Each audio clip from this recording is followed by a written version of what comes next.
Welcome back to Talk English Lab. On this channel, you'll learn how to speak English naturally and confidently through real conversations, motivational stories, and practical lessons that will help you use English in your everyday life. So, are you ready?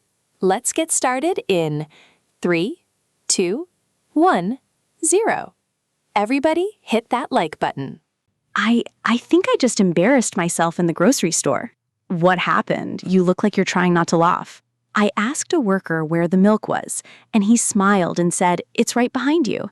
I turned around, and there was a whole wall of milk.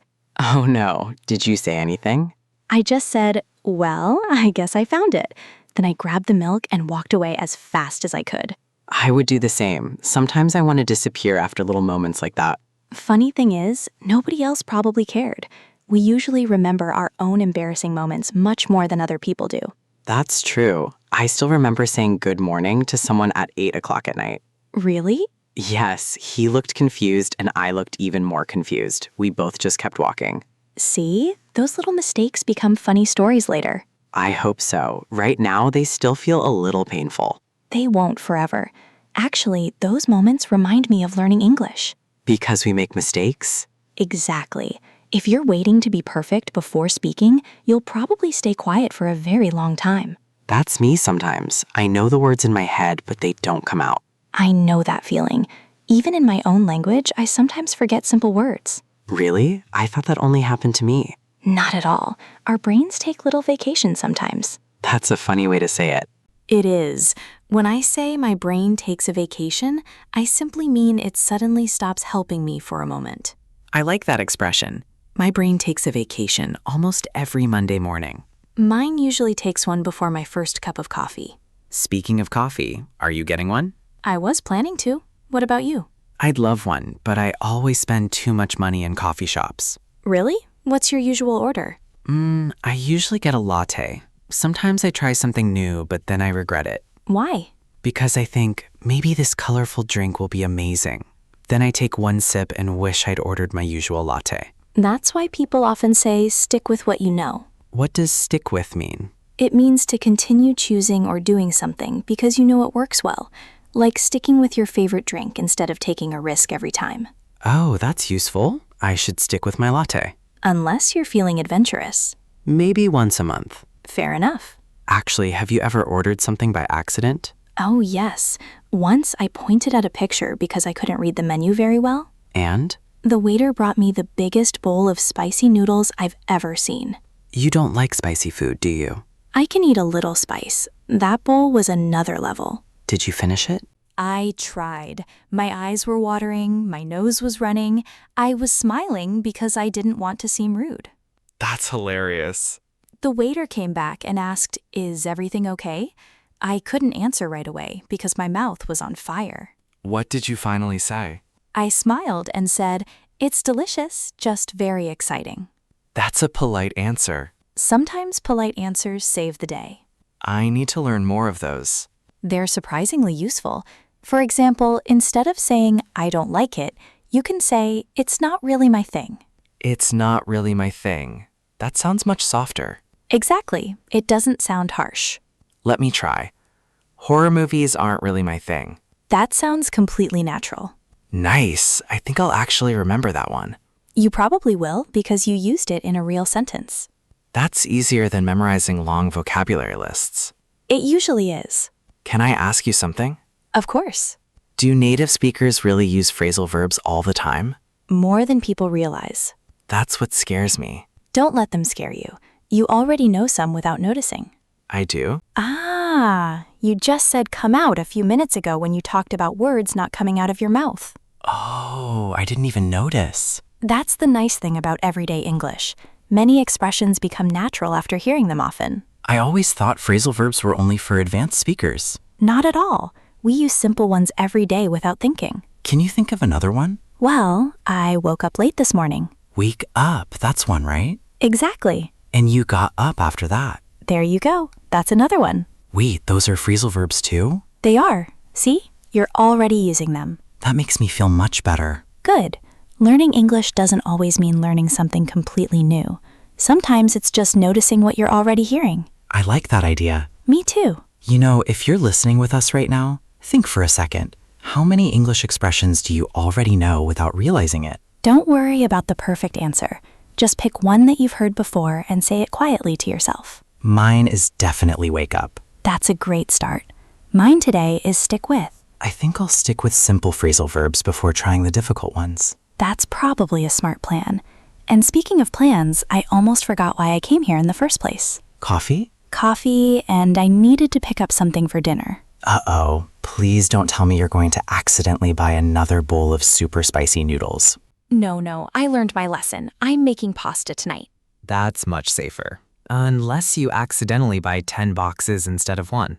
Don't laugh. I've actually done something like that before. Seriously? There was a sale. I thought I was picking up one package, but they were stuck together. I didn't notice until I got home.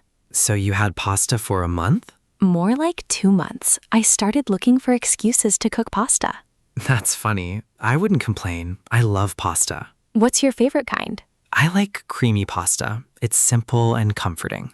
Comforting is a great word. It describes something that makes you feel relaxed, happy, or safe. Like warm soup on a rainy day? Exactly. Or your favorite blanket after a long day. Then pasta is definitely comforting. I agree. Do you enjoy cooking? Most days, yes, but sometimes I just want to order food. Same here. Then I open the delivery app. And spend 20 minutes deciding. Yes, why is choosing harder than eating? Because suddenly every meal looks delicious. Then I close the app and make eggs. That's one way to solve the problem. It saves money too. That's true. Prices seem to go up every year. Go up. That's another phrasal verb, isn't it? Nice catch. Yes, when prices go up, they increase. Then I can also say the price of coffee went up.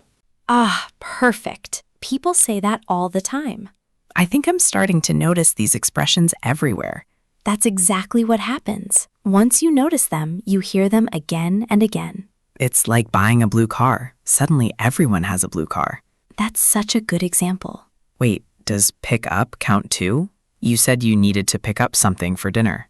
It does. Pick up has many meanings, but here it simply means to buy or collect something. So I can say I'll pick up some bread on the way home. That sounds completely natural. I like phrasal verbs more now. They don't feel so scary. Good. They're just part of everyday conversation. Sometimes I think too much before speaking English. I used to do that when learning another language. Really? What happened? I'd build the perfect sentence in my head. By the time I finished thinking, the conversation had already moved on. That sounds familiar. Then one day, someone told me, "Don't wait for perfect. Speak first, improve later." That's good advice. It changed everything for me. I guess conversations move fast. They do. Real conversations aren't exams. That's comforting to hear. If you're listening right now, here's something to think about.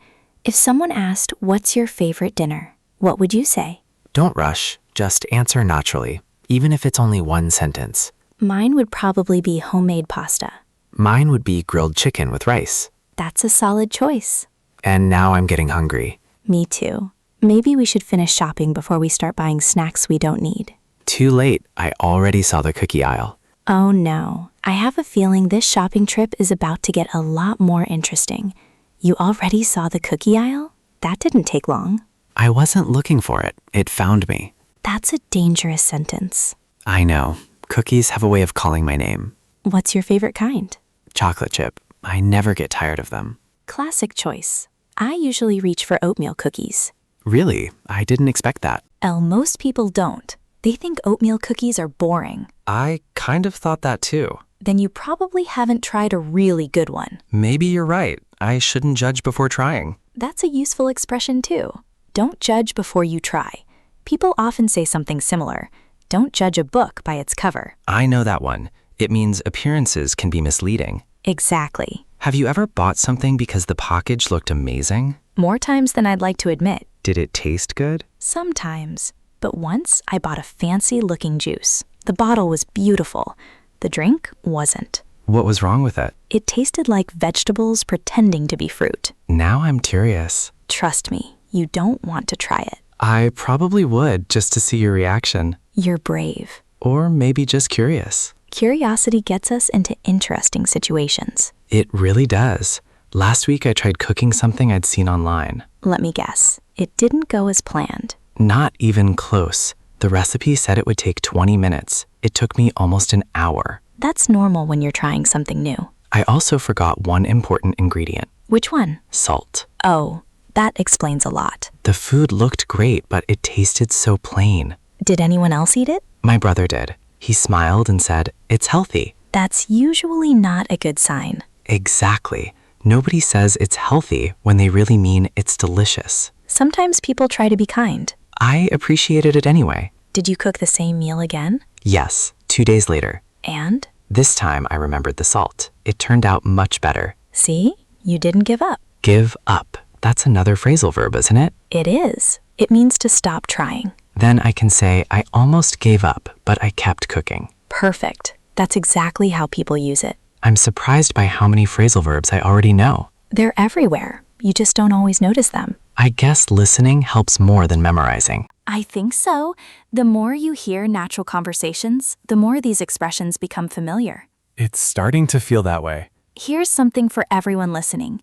Think about a hobby you've started recently. Did you almost give up, or did you keep going? Take a moment and answer in English, even if it's just one sentence. My answer would be, I almost gave up cooking, but now I enjoy it. That's a great example. Thanks. I actually feel more confident saying it now. Confidence grows little by little. It doesn't appear overnight. That's good to remember. Speaking of confidence, are you ready to check out? Almost. I still need to pick up some fruit. Good idea. We can't leave with only cookies and pasta. Fine, but the cookies are definitely coming home with me. Good.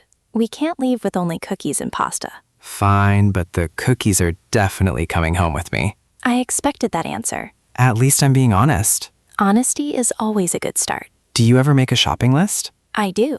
The funny part is that I don't always stick to it. Really? I thought you were super organized. I like to think I am. Then I walk into a store and everything changes. That's exactly what happens to me. I'll tell myself I'm only here for bread. Then I walk out with flowers, chocolate, juice, and somehow no bread. That's impossible. I wish it were. I once went to buy toothpaste. Let me guess. You forgot the toothpaste. Yes, but I came home with chips, ice cream, and a magazine. That's actually impressive. My family laughed so hard. Did you have to go back? I did. My sister looked at me and said, "This time, don't get distracted." That's another useful phrasal verb, get distracted.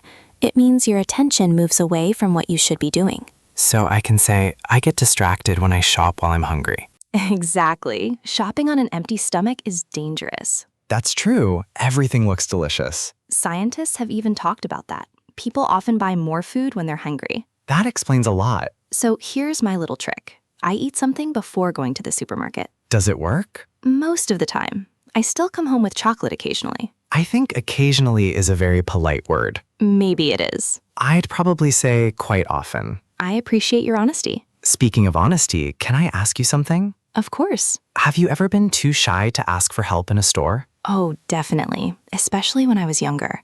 I'd spend 15 minutes looking for something instead of asking an employee. I still do that. You're not alone. Sometimes I worry my English isn't good enough. I understand that feeling. But here's something I've learned. Most people care much more about understanding you than judging your grammar. I hope that's true. It really is.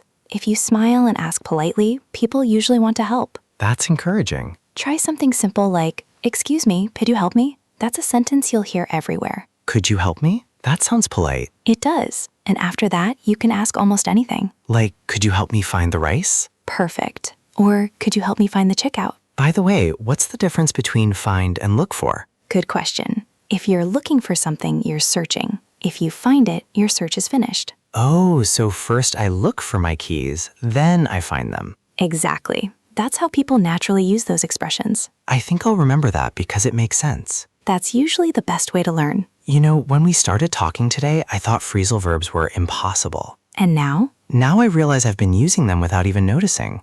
That's a wonderful feeling, isn't it? It really is. They don't seem like giant obstacles anymore. They're just normal English. That's because you've heard them in real conversations instead of reading a long list. I think that's why they stayed in my mind. If you're listening, think about the expressions you've heard today. Which one feels the most natural to you? Mine is definitely pick up. I can use it in so many situations. I like stick with. It's simple, and I use it all the time. I also like give up. Hopefully, I won't use it very often. I hope not. Keep going, even if progress feels slow. Little by little, you'll notice yourself understanding more conversations. I already feel more confident than I did at the beginning of our chat. And that's exactly how confidence grows, one conversation at a time. Before we go, I have one small challenge for everyone listening. The next time you're shopping, try using one English sentence in your head. It can be something simple like, I need to pick up some milk, or I'm looking for fresh fruit. Or ask yourself, what would I cook tonight? And answer in English. It doesn't have to be perfect. It just has to be real. Every little conversation with yourself helps more than you think. Thanks for spending this time with us. We really enjoyed chatting with you. We hope you smiled a little, learned a little, and maybe even felt a little braver about speaking English. Take care of yourself, and don't forget the bread if that's what you went to the store for. And maybe don't leave without the cookies either.